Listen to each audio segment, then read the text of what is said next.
All right, welcome back to the channel. It's your boy Fanon. In this video, we're going to talk about Errol Spence Jr.'s announcement that the fight with YOERDENIS Ugas will be in early April of this year, and also what that means as far as his fight with Terence Crawford, because he did promise that that fight would come next, and the fact that that makes Errol Spence Jr.'s route to Undisputed the hardest route of any current undisputed champion since the time of Bernard Hopkins, which may upset a lot of people that want to claim Errol Spence Jr. is taking some easy route. Let's talk about it and analyze it in this video.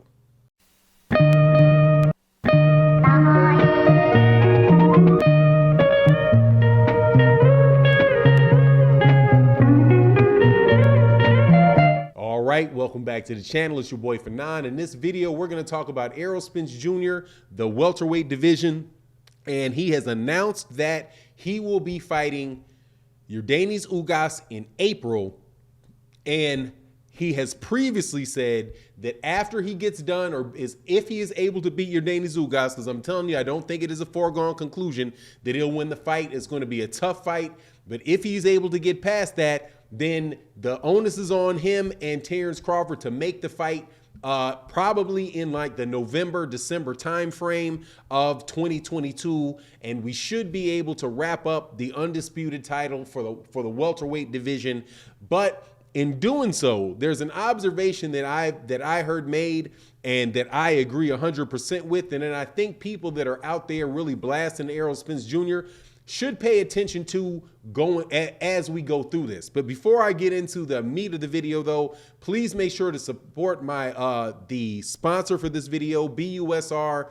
Go to busr.ag/Fanon. Use the my promotional code, and you get special benefits for doing so. Specials on your gambling needs. Also, make sure you subscribe to the channel, hit the bell icon, and also please hit the like button before you leave the video. All right, so let's go through this. Errol Spence Jr. has been getting a lot of criticism for people who have been acting like he's been ducking Terence Crawford and acting as if for some reason that this man has not been taking on very, very difficult challenges and very difficult situations during the time that he has been a welterweight champion. But with the new development where we now have a fight set for the three-division championship in April, and the WBO championship right there, provided you know that Errol Spence Jr. keeps his word and Terence Crawford accepts the fight, will be, despite what people have been saying, the hardest route to undisputed that any undisputed champion has had since Bernard Hopkins. And that goes for every single solitary one of them. And you can go through it and look at it on multiple different levels that Errol Spence Jr. would, if he is successful, would have taken the hardest route in the hardest division to become the undisputed champion. So the idea that anybody would say that Errol Spence Jr. was taking the easy route just does not at all pan out if you actually look at what the other routes that other undisputed champions have taken. So if you look, for example, at Canelo Alvarez, Alexander Usyk, Josh Taylor, and Terence Crawford on the men's side, and look, okay, what did they do to become undisputed? And Teofimo Lopez, right? Or George Kambosos, but just say Teofimo Lopez, right? And give him credit for being undisputed, right? None of those guys ever fought, who became undisputed, ever did it in a fashion that would be that I would consider, I think reasonable people would consider to be as difficult as the route Errol Spence Jr. has had to take. First of all, Errol is the only one that would have to have won all of his belts, and he would have to become undisputed in 4 fights, which means he would have to win the belt and then beat somebody with a belt for every one of the belts that he got. No opportunity to fight a unified champion and get 2 belts. So, for example, take Canelo Alvarez at 168, even though we know that the level of competition I'll get into the level of competition next, but when he fought Callum Smith, he fought Callum Smith for 2 belts, the WBA and the vacant WBC. So right there, it took Canelo Alvarez 3 fights to become undisputed, not 4 fights to be undisputed. Same thing goes for Alexander Usyk, who fought Marco Huck, Marius Bradis, and Murat Gassiev. And Murat Gassiev was for 2 belts. He had 2 belts. Alexander Usyk had 2 belts, so he was able to become undisputed in 3 fights. Josh Taylor, the same thing. He won a belt off Baranicek. He won a belt off of Unified against Regis Prograis, and then he fought for 2 belts against Jose Ramirez.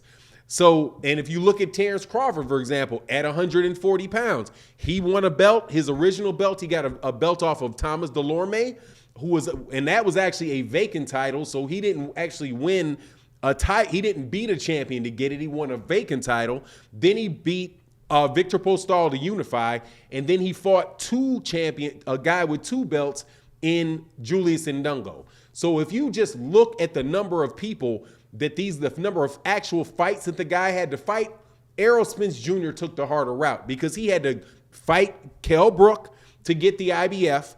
Then he has to fight Sean Porter to get the WBC.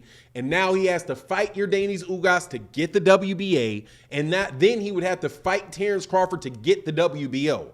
You cannot, as far as the number of fights that you have to get, you can't get any more difficult than that, than having to fight a champion for every one of the belts that you got. No vacant titles included, like Canelo Alvarez had, or like Terence Crawford had, and no unified champions like they all got to get to that 4 belt. But then you also add to the level of the depth of talent in the welterweight division, and the fact that he had to go overseas to fight Kell Brook. They had to fight a 2-time champion and potential Hall of Famer Sean Porter. And I'm telling you, some people would say that Sean Porter may or may not be a Hall of Famer. I wouldn't be. There are people, let me put this, people with worse records in the Hall of Fame than Sean Porter. Same thing goes for Danny Garcia. And if he beats Terence Crawford most definitely is a Hall of Famer. That is about as hard a route as you can have in boxing as far as the level of the skills of the guys that they're fighting. This is not Callum Smith, Billy Joe Saunders, and what's his name? And Caleb Plant. None of which were proven fighters, right? This is not Thomas Delorme. Postol, or Ndungo. None of which were proven fighters. It's Kell Brook, who was an established champion, who had beaten Sean Porter. Sean Porter was a multi-time champion and competed with everybody and proved to be a top-notch competitor. If he gets past Yordenis Ugas may be actually the link in there. And then Terence Crawford, who was without a doubt a Hall of Famer. So if this is actually pulled off by Errol Spence Jr., I'm going to be very interested to hear the arguments from people that act like Errol Spence Jr. took some cakewalk to get this thing accomplished, when you look at what he did versus what other people did and the level of competition that he would have to overcome to do it, all while suffering 2 potentially career-ending injuries in the lead up into it. And I think that is a very unbiased look at what the man is actually trying to accomplish. Now, will he accomplish that? Maybe a different that's a different question. He has to still get past Yordenis Ugas, and he has to get past Terence Crawford. And that is a very, very hard route, and the man deserves credit for it if he pushes through for it. But if he doesn't fight Terence Crawford, and for some reason, it doesn't work out, then you can start scoffing and talking about ducking and all of that stuff. But not with what this man is, not to date with what the man is trying to accomplish. But anyway, that's my take on the situation. You let me know what you think in the comment section. And with that, I'm out. Peace.